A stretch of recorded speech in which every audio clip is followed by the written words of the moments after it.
Head over to miniaturemarket.com where they have thousands of board games at discounted prices, and you can sign up for product alerts. Hello my friends, it's the Game Boy Geek here. Today, it's all about the map. We're going to be looking at different regions, and you're going to be partitioning off different regions to create districts for voting. Today we're talking about Mapmaker, the gerrymandering game. Now, I'm going to show you how the game plays, and I'll see you on the other side.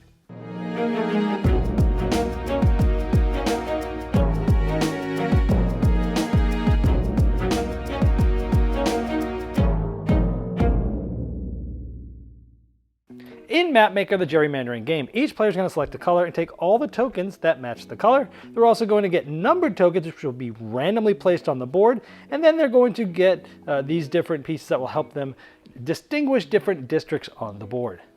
Here's the game set up for 4 players who use the entire map, and all these are randomly placed. If you're playing with less players, you'll actually use more of the inside of the board. 2 players will just use this spot, 3 players will use that next ring as well, and 4 players uses everything. Over the course of the game, players are going to be placing these, and they're dividing this map into different districts. Anytime you can have between 4 and 7 of these regions in one district, it gets closed and scored. In this case, we have 1, 2, 3, 4, 5, 6, 7.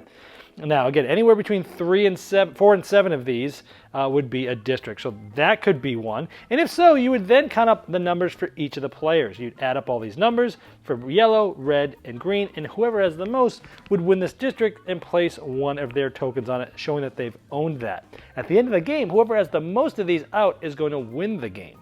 Now, other than the first round, on players' turns, they're going to be placing 4 of these. And they can place them anywhere. They could start to build something like this, or they could even do something like this and something like this. It doesn't much matter, but it's going to depend on your strategy. And speaking of strategy, usually you're trying to win districts, but win them marginally, like barely win them, or you're trying to clump together a bunch of high-powered tokens from the other players in one district so that they win it by a lot, like this. For example, this wasn't that great for the yellow player because they kind of overspent. They won it too much, which means they're going to have less power in other regions of the map.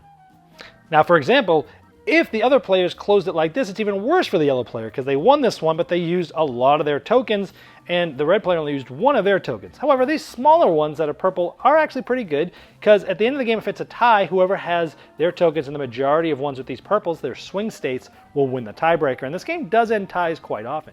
But better for the yellow player would have been this, because it's tied 7-7, and when it's tied, the player that placed the last one gets to pick who wins it. They placed the last one, and they won it in a small margin, and it's a swing state, so this would be a pretty good move for the yellow player. So you're looking out for yourself, you're looking at how to mess up other players, you're working a little bit semi-cooperatively with other players at some times, but even though you're only just placing 4 of these, there's quite a bit of strategy as to which things you're encompassing.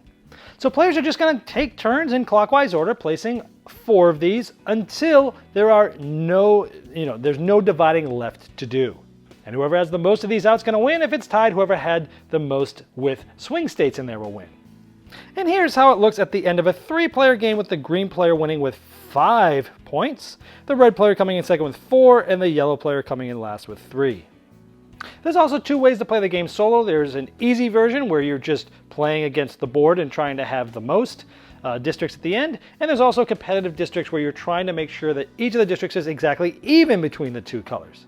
And the rulebook goes into the history behind the game about what gerrymandering is. And I love it when rulebooks have sort of this historical content about what the game is about. And I really thoroughly enjoyed this part of the game. All right, there's Mapmaker, the gerrymandering game. The game has simple turns, which I like. I mean, you're literally just placing, 4 of those different blocks on the board and trying to create different partitions. So very simple turns, and things typically move pretty quickly.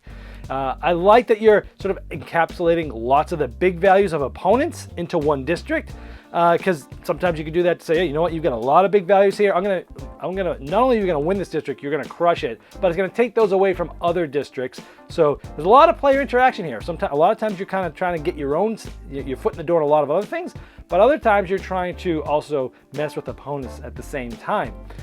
You're trying to win districts by as small a margin as possible, because that's going to give you more leeway in some of the other districts, and that's kind of fun. It's an interesting mathematical and sort of geometric puzzle where you're really trying to like, I could win this one if I make it go this way. I might win that one too much, but if I go this way, I'll barely win it, but I might not win it if someone else does something else. And so there's that push and pull of those decision makings that I like.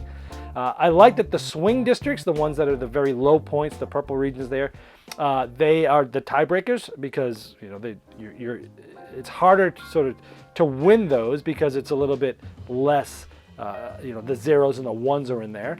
I like that there's definitely, as simple as this game is, there's lots to think of. I mean, there's not only yourself, the opponents, where the layouts are. You're looking forward of, if I do this now, then later on I won't be able to do this. And there is, even at the beginning of the game, when you look at the board, you look at it and you go, okay, what's my plan going to be? And each game really is a new puzzle because of the randomized setup, that it feels sort of, you've got that different puzzle every time that you're trying to solve. Now, on the negative side of things, the setup can, I think, hinder your chances if you have a bunch of clumped areas. Like if you have a very large clumped area, you're going to spend a lot of the game trying to partition off those clumps and getting other people's tokens in there with you. But it's also going to mean that you're not going to have a lot of chances in other maps as well. So sometimes the setup can possibly hinder your chance to win, I believe. And then also sometimes, because the scores are so tight and because you can see how things are developing, sometimes you can tell that you're not going to win a decent amount before the game is over. It's going to be down to those two, I can tell. And you're still trying, and which also lends itself to sometimes there could be some king making where it's like it comes down to you and you're going to be partitioning these off, and either that player's going to win or that player's going to win at that point, and you're sort of the king maker there. That part I don't like as much. It doesn't happen every game, but it can happen. The game also can have analysis paralysis, otherwise known as AP, because man, there really is a lot to think about. Sure, I said turns move fast, and they typically do, but if you have someone that likes to sit and stare and look at all the possibilities, they might be sitting there for a while, especially towards the end when it really comes down to crunch time to winning or losing. Sometimes it can draw the game out just a little bit too long. I would have liked to have seen, the game is good as is. It's a nice, simple little game. I would have loved to have seen sort of like a hidden goal advanced variant where, hey, if you can win a region by 1, you get X amount of points. Hey, if you have only 2 tokens in this one and you win it, win by 1. Win a region of exactly 4 or exactly 8. Or there's tons of little goals that you could have set that you could have in a hidden way that makes you do things that you normally wouldn't do, but would give you some hidden points. It would kind of give the game another layer of depth. I would have liked to have seen something like that as an advanced variant. But overall, the game was enjoyable. It was fine. It was a good game. I like that it's sort of educational as well. In the rulebook, it talks a lot about gerrymandering and the history of that. If you like sort of the election style aspect or electoral colleges and things like that, you might also want to check out Campaign Trail. It's a lot longer of a game. It's more like a 2-hour game and it's a lot more involved, but it does have sort of that feel of doing that type of thing without being a political game, if you will. That has been the Game Boy Geek, breaking down barriers, growing relationships through board games by helping you find the next one you'll love. Did you miss the Game Topper 2.0 Kickstarter? Have no fear, it's not too late to get in on the ultimate gaming accessory. Convert your table into a high-quality gaming table with a fully portable Game Topper system and take advantage of some of the best 3mm premium gaming mats in the industry. New styles, new sizes, and new accessories can be yours. Upgrade every game you play by late backing now at GameToppersLLC.com.